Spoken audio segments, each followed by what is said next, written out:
Pointu, bonjour. Bonjour. Vous avez publié L'Absente aux éditions Fauve.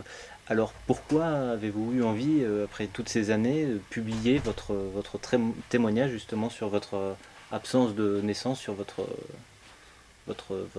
jeunesse?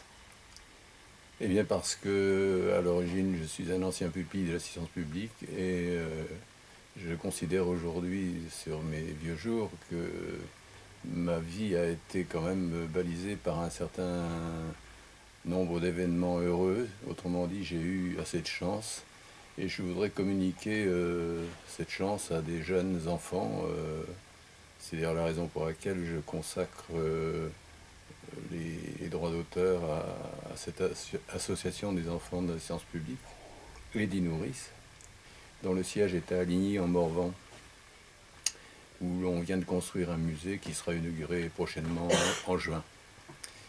Voilà, et d'autre part, je tenais à laisser un témoignage pour ma fille, Catherine, Bergène, qui par ailleurs est dans les arts. Elle travaille chez Bernardaud dans le métier de la porcelaine. Voilà. Elle est directrice des collections chez Bernardaud. Et je souhaitais donner aux enfants une sorte de possibilité d'imaginer une vie autre que celle qui leur est normalement ou généralement destinée.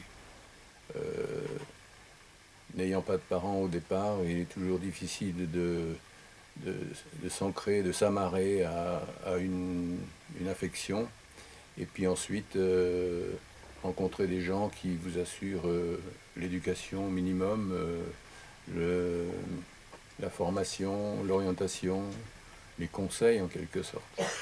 Voilà. Vous parliez tout à l'heure de chance. Est-ce que vous pouvez nous expliquer un peu quelle était cette chance que vous avez eue dans votre malchance et dans votre malheur finalement? Eh bien, ma première grande chance, ça a été à l'âge de 13 ans et demi de pouvoir passer mon certificat d'études primaires. Ça paraît aujourd'hui assez simplé. Néanmoins, en 1947, ça ne l'était pas. Nous sortions de la guerre, etc. Et surtout, à cette époque encore, les pupilles étaient généralement destinés à aller servir dans les fermes, devenir vachers ou employés de ferme. Or, moi j'ai eu cette première chance, c'est qu'un directeur d'agence qui s'appelle M. Volin, qui était à Toussy, à l'agence de Toussy dans l'Yonne, eh bien, il m'a permis d'aller à l'école, à la grande école, disait-on à l'époque, c'est-à-dire à l'école de métier du bâtiment de Felletin, dans la Creuse. Et là, j'ai heureusement acquis des bases extrêmement solides. J'ai été d'ailleurs dans cette école très heureux, j'ai eu des professeurs formidables, et j'ai reçu là les encouragements pour poursuivre. Et voilà, petit à petit, de manière un petit peu ou peu orthodoxe, j'ai gravi les différents échelons pour finir, pour devenir architecte